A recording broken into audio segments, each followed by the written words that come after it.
Salve miniclês, tudo certo com vocês? Vim nesse vídeo hoje pra tá falando de mais algumas séries, produções que eu assisti recentemente. Eu peço desculpas pelo canal não estar tendo muito conteúdo com frequência, eu tô tentando ali postar o que eu posso pra vocês. Mas futuramente terão mais conteúdos com frequência, então obrigado pela compreensão. E simbora falar das produções que eu assisti recentemente, que fazem alguns dias que acabaram, mas que ainda vale a pena citar por aqui. A primeira série que eu vou falar é o Cavaleiro dos Sete Reinos. Então, eu só vou contextualizar pra vocês que não tá por dentro do universo ali de Game of Thrones. Então, a gente conta com 3 séries, que é a Game of Thrones, que foi a primeira. A gente tem também o Cavaleiro dos Sete Reinos, que é uma série que se passa um século antes, mais ou menos, dos acontecimentos de Game of Thrones, e foi a série mais recente ali da HBO. E a gente tem também A Dança dos Dragões, que é uma série que se passa uns 200 anos, mais ou menos, antes do Cavaleiro dos Sete Reinos. Então são histórias diferentes ali que vem contar a história de Westeros. Então, Cavaleiro dos Sete Reinos tem 6 episódios, como eu falei anteriormente, e ela vem se passar ali no meio dessas duas histórias. Então, ela se passa antes de Game of Thrones e se passa depois da Casa do Dragão, só para vocês entenderem ali os períodos, tá? Então, a história vem falar um pouco sobre o Duncan o Alto e o seu escudeiro Egg. Então, é legal dessa série que ela mostra ali muito a parte dos plebeus ali de Westeros, né? Então, pra quem não sabe, Game of Thrones ali, esse universo se trata de uma cultura medieval e basicamente vem tratar o lado dos pobres, né? Dos plebeus e não tanto da parte dos ricos, e a gente vai descobrindo aos poucos ali algumas questões sobre estes personagens. Então, o Duncan o Alto, ele é ali um plebeu que quer tomar ascensão, né? Ele é um pouco parecido ali com a questão do Don Quixote, se a gente fosse parar pra fazer uma analogia, que ele quer se tornar um cavaleiro, né? E a gente vai ver ali as questões de batalhas com ele e como que é a sua vida. E a gente acompanha também o Egg, que é o seu escudeiro ali que a gente conhece logo em seguida. E o Egg, ele é uma criança que raspa o cabelo ali por um motivo específico, né? Pelo fato dele ser um Targaryen.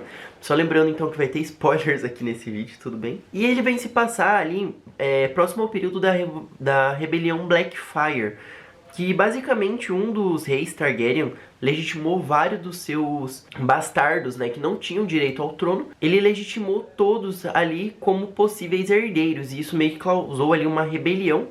Mas enfim, isso é só pra resumir mais ou menos o contexto ali da época, tá? Nessa época também não haviam mais dragões, como por exemplo a gente viu lá na Dança dos Dragões, né? Aqui nessa época os Targaryens, eles já não têm mais dragões, então a gente vai ver muito mais essa questão política em si deles lidando ali pra governar o Westeros sem os dragões. Porque eles são conhecidos, né, por domar os dragões e terem toda a sua força por conta disso. Lá em Game of Thrones também a gente acompanha a questão da Daenerys, que também trouxe de volta à vida ali, né, os dragões naquele momento mágico. Ali, basicamente os Blackfyre, só pra dar um contexto geral, Blackfyre é o nome da espada do Aegon Conquistador. E um dos bastardos ali que foi legitimado pelo rei Targaryen, meio que adotou ali como sobrenome esse lance dos Blackfyre. E por isso que a rebelião se chama assim, certo? Eu vou dar só um contexto geral, assim, dos acontecimentos pra vocês, não quero me aprofundar muito nesse vídeo, porque é um vídeo, assim, só pra falar um pouco da série, certo? Esse rei que eu tava falando foi o rei Aegon IV, que legitimou ali os seus bastardos em leito de morte, tá? Só pra vocês saberem. Bastardos, basicamente, em Westeros, são esses filhos que não têm direito, eles são filhos de reis, porém, eles não têm direito ali a herdar as terras do pai, as riquezas, porque eles são filhos do rei com um plebeu. Então, por isso que eles são chamados bastardos, certo? Então, o Daemon Waters, que virou esse Blackfyre, estava com a espada real, reivindicando o trono do seu irmão Daemon II, que era o rei legítimo ali Targaryen, certo? Então, ele estava reivindicando ali o seu direito, porque ele tinha sido legitimado por esse outro rei. Se vocês quiserem, eu posso me aprofundar em outro vídeo sobre toda essa treta dos Blackfyre. É só comentar ali. E eu quero trazer também, agora que tá saindo a temporada da Casa do Dragão mais pra frente, alguns vídeos sobre a série A Casa do Dragão e Game of Thrones. Então, se você curte esse universo, não deixa de se inscrever e me acompanhar aqui no canal, beleza? Então, o emblema ali dos Blackfyre era um dragão preto sobre um fundo vermelho ao inverso dos Targaryen, né? Que a gente sabe que o emblema dos Targaryen é um dragão vermelho sobre o fundo preto, então eles eram ao contrário, certo? Então o Egg, né, que a gente fala ali, que é o Aegon, ele raspa o cabelo porque ele é um Targaryen, ele não quer que as pessoas descubram ali a sua real identidade. Ali a gente acompanha também a questão do Duncan em Valfreixo, que foi esse evento ali, um grande evento de Westeros, que reuniam várias casas e tinham várias competições, né? E foi uma dessas competições que o Duncan, ali o alto, né, ele enfrentou ali, né, um dos Targaryens nas justas e ele venceu e ficou bem debilitado ali, então a gente acompanhou toda essa questão em Valfreixo. E ele quer se tornar um cavaleiro, mas ele é um plebeu, então é muito difícil para eles ganhar esse prestígio porque ele não vem de uma casa nobre. Então a gente vai acompanhar todo esse outro lado ali no Cavaleiro dos Sete Reinos, certo? E ali no último episódio a gente descobre a real identidade do Egg, né? Que ele é este herdeiro ao Trono de Ferro, e a conclusão. Só que o Egg, ele não é só herdeiro, ele é um herdeiro, só que ele tá numa linhagem bem assim, difícil de chegar ao poder, porque ele é filho de um quarto filho do rei Targaryen. Então assim, é meio difícil ele conseguir chegar. E a gente vai acompanhar essa história deles e ver futuramente o que vai acontecer. Eu tô muito empolgado, eu gostei bastante dessa série. Sem falar na parte de fotografia, cenários incríveis, como todas as séries da HBO, assim, são fenomenais. E agora então a gente vai falar de outra série da HBO aqui. Só vou pedir pra você, se não deixou o like, deixa o like aí no vídeo que me ajuda bastante. E vem fazer parte da turma também, se tornar um mini Clay aqui, fazer parte da comunidade. O meu canal tá crescendo, então não se esquece aí de se inscrever também, bora. Eu já tenho vídeos também aqui sobre a Casa do Dragão, então se você tem interesse pode dar uma olhada por lá. You just gotta be fearless.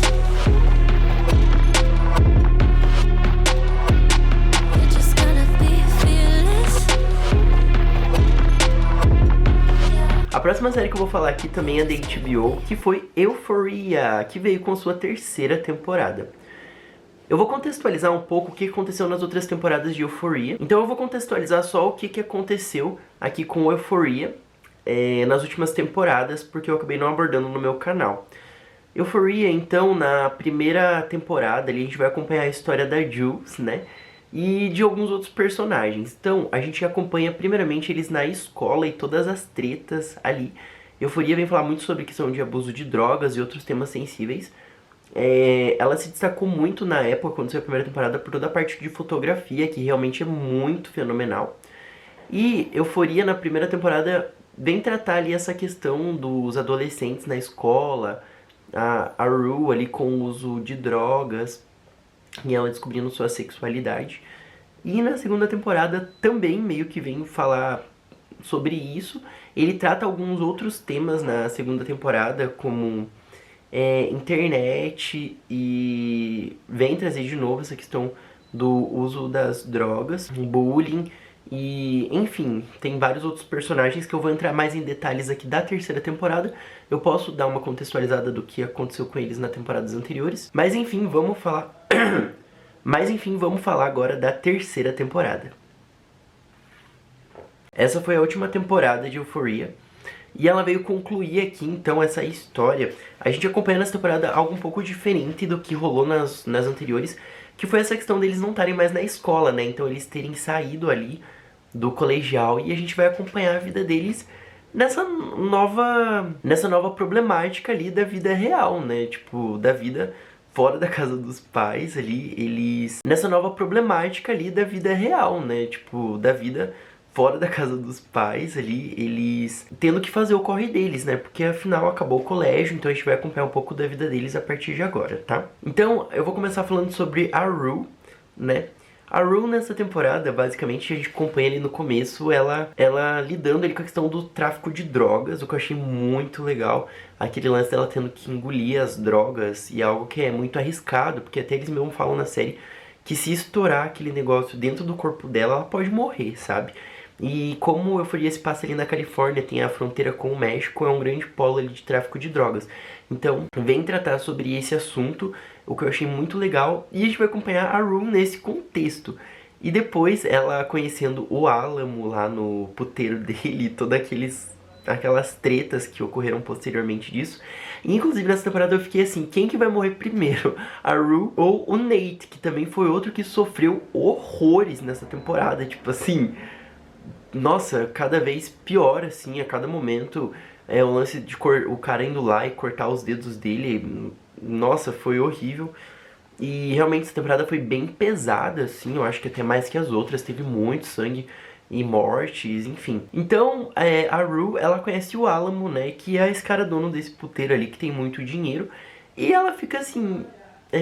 como eu posso dizer, muito empolgada ali com essa questão do Álamo e todo o rolê dele, como que ele gerencia ali, né, o puteiro, que é algo que é, né, a casa de prazeres ali, né, para não ficar falando um termo pejorativo, mas ela fica muito deslumbrada ali com o Álamo. Só que ela tava trabalhando pra Lauren, né, que é aquela outra mulher que ela traficava drogas e tal. E agora ela vai ter que lidar com essa questão, ela vai pedir ajuda do Álamo ali. E a Lauren tem aquele outro contraponto ali, né, que é a Faye, que é amiga da Rue. E ela meio que se envolve ali, os caras são meio que nazistas, né, neonazistas, sei lá como é que se falaria esse termo. Mas... enfim, os caras são barra pesada. E a Rue vem ali tretar, de certa forma, né, ter que lidar com essa situação ali com a Laurie. Enfim, mas as tretas da Rue foi bem complexas. E agora a gente vai falar um pouco mais dos outros personagens, como por exemplo, a Lexi, né, que a gente viu na temporada anterior que ela queria ser roteirista, trabalhar com cinema. Enfim, ela conseguiu. E ela é irmã ali da Cassie, né. E a Cassie, nessa temporada, eu achei muito legal, assim, ela mostrou a parte do casamento dela com o Nate. E ela meio que se tornando ali uma influenciadora ali do OnlyFans. E que foi a forma ali que ela achou de, pai, conseguir dinheiro, etc, etc. E depois a gente vai ter um contexto ali dela querendo se tornar uma atriz profissional, né, que é realmente o que ela gosta, por conta ali da Lexi, né, ser irmã dela e o nepotismo ali, né, trazendo ela pra esse mundo e arruinando os planos de outra pessoa, que foi a Mad, que meio que era empresária dela. E vamos falar sobre a Mad. Então a Mad nessa temporada ela tava assim incrível, né? Aquela cena dela falando que ela era a chefe da Cassie, metendo o dedo na cara dela. E enfim, ela meio que entra ali no contexto da história pra não aliciar, mas gerenciar ali a carreira da Cassie no OnlyFans, né? Porque enfim, ela meio que se tornou uma empresária. E a gente já tinha visto a relação das duas na temporada anterior. O casamento da Cassie meio que vai por água abaixo, assim, porque o Nate, ele se tornou herdeiro ali do pai dele por conta das tretas que teve na temporada anterior. Porém, ele entra num contexto de um lance de um território lá que tinha umas flores e ele não podia ceder aquela terra. E ele não podia ceder aquela terra e ele tava devendo uma grana pesada pra uns caras lá, pra uns mexicanos. E enfim, e a Cassie vem nesse contexto ali de tentar ajudar o Nate, né, conseguir dinheiro e tal. E a Mad também consecutivamente sendo ali a cafetina, né, a gerente ali da Cassie. Depois ela até se envolve com o Álamo lá e ela pega uma das meninas, né, ali pra meio que dar o mesmo desfecho da Cassie, que é basicamente ali envolver ela no ramo ali dos famosos e enfim, né, conseguir dinheiro. A Jules, que é outra personagem ali que tinha se envolvido com a Rue na temporada passada, né, elas tiveram ali um romance. Ela virou realmente uma artista, porque a gente viu que ela já tinha esses dons artísticos, né. E a gente vê ali o Sam Tramiel, que é o ator, né, que o seu personagem é o Ellis, que é basicamente um cirurgião que vira ali um sugar daddy da Jules, e eu gosto muito desse ator, inclusive ele fez já algumas outras séries, ele inclusive fez True Blood, e teve um filme que eu não lembro exatamente agora o nome também, que ele participa, que é muito legal. Ah, foi o A Culpa é das Estrelas, também ele fez participação, e eu gosto muito do ator. E foi muito bacana, assim, ver esse contexto ali dos dois ali no apartamento.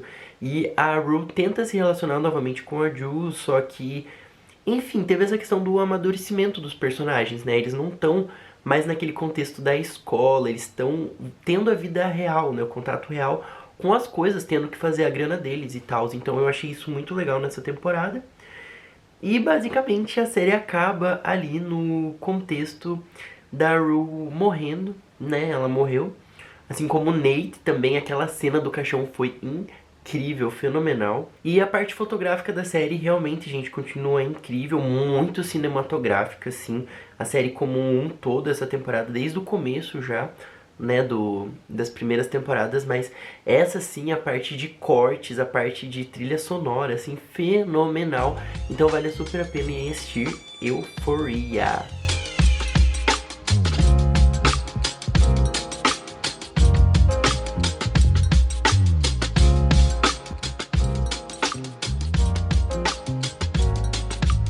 E eu vou pedir também pra você que não me segue nas outras redes sociais, me acompanhar lá também no Instagram, TikTok, minhas comunidades estão crescendo por lá também, então eu acabo postando outros tipos de conteúdos nessas redes sociais, coisas mais pessoais, fotos, enfim, outras coisas. Então se você também não me acompanha por lá e quiser dar uma olhada, não deixe de me seguir lá no Instagram, beleza?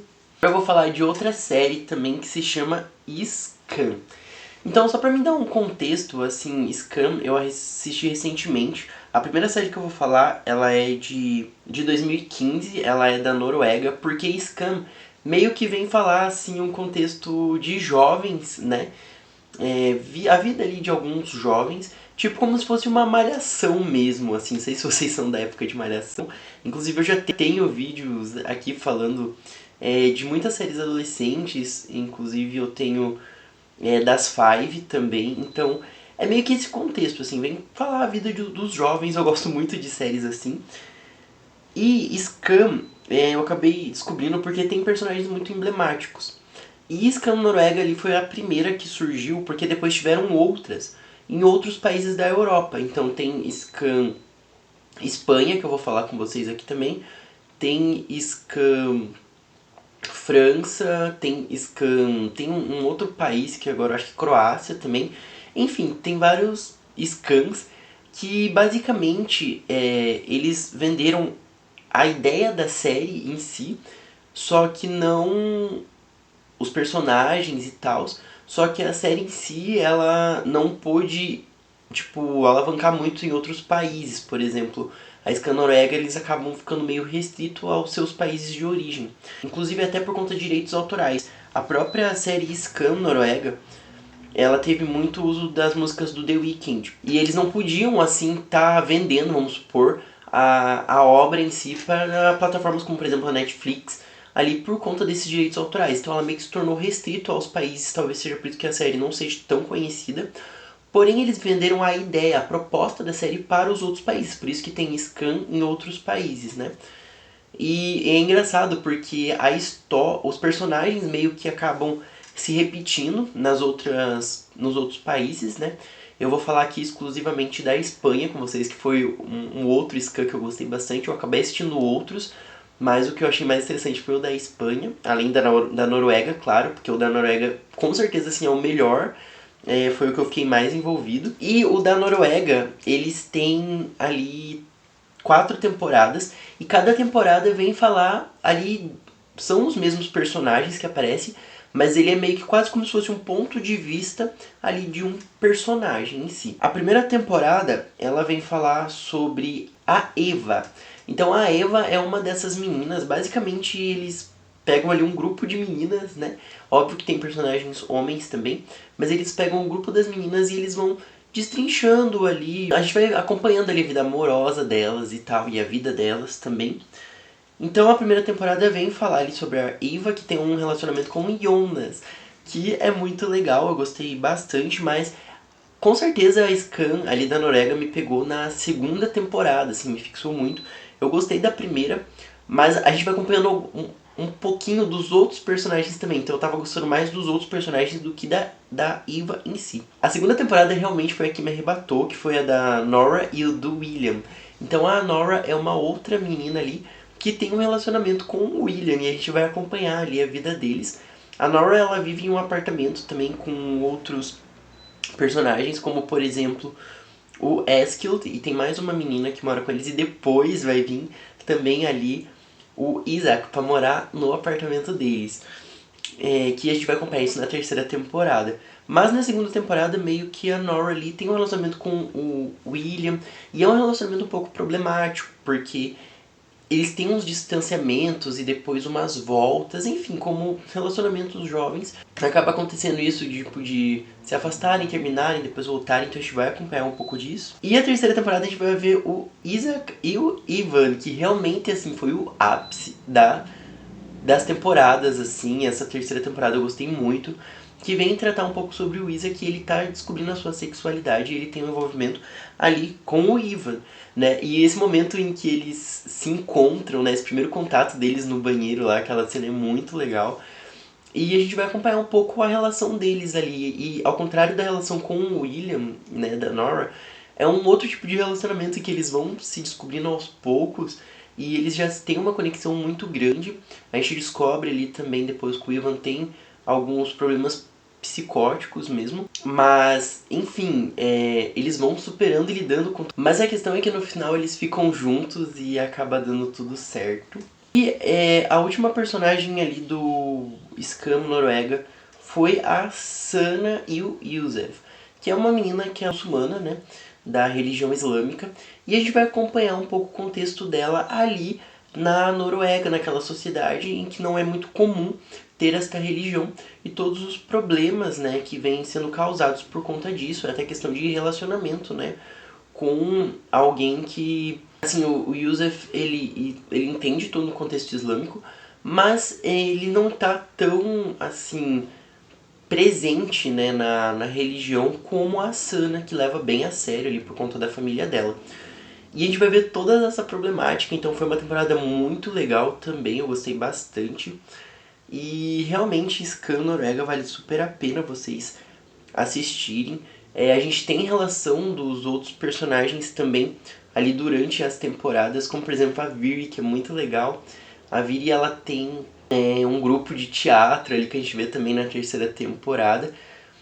A própria Sana, a gente vê também a relação dela com o Isaac, né, por conta ali dele ser homossexual. A gente tem também o Eskild, né, que eu falei anteriormente, que mora ali com a Nora, e depois quando o Isaac vai morar com eles também, toda essa relação deles é muito bacana.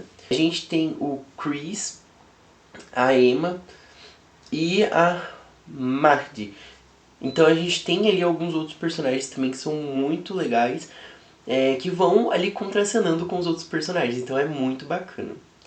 Agora eu vou falar um pouquinho pra vocês do Skam Espanha, pra mim não ficar me prolongando muito aqui.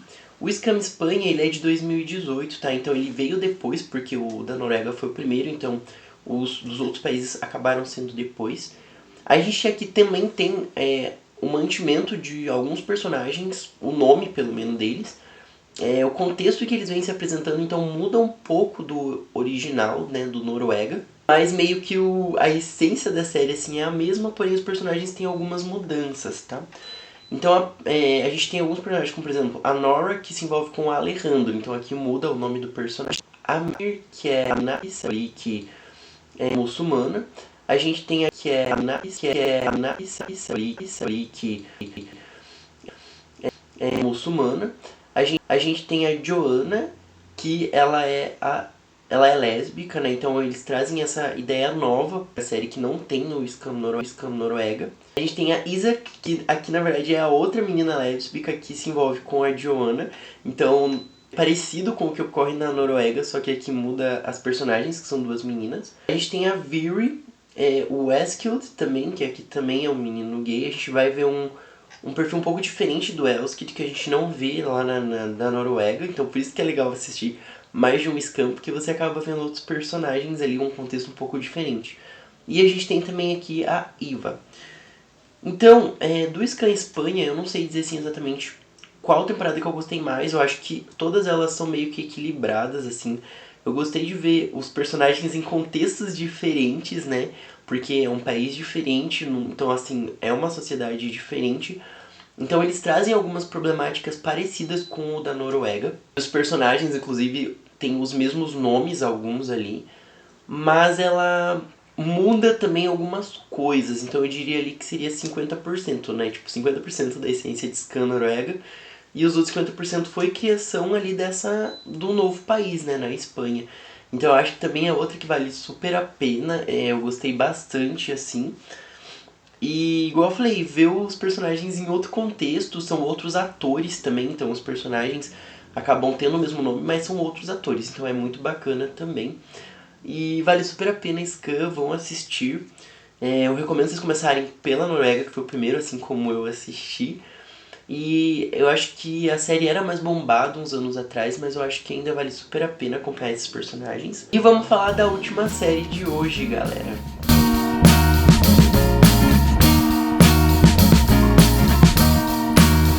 I am waiting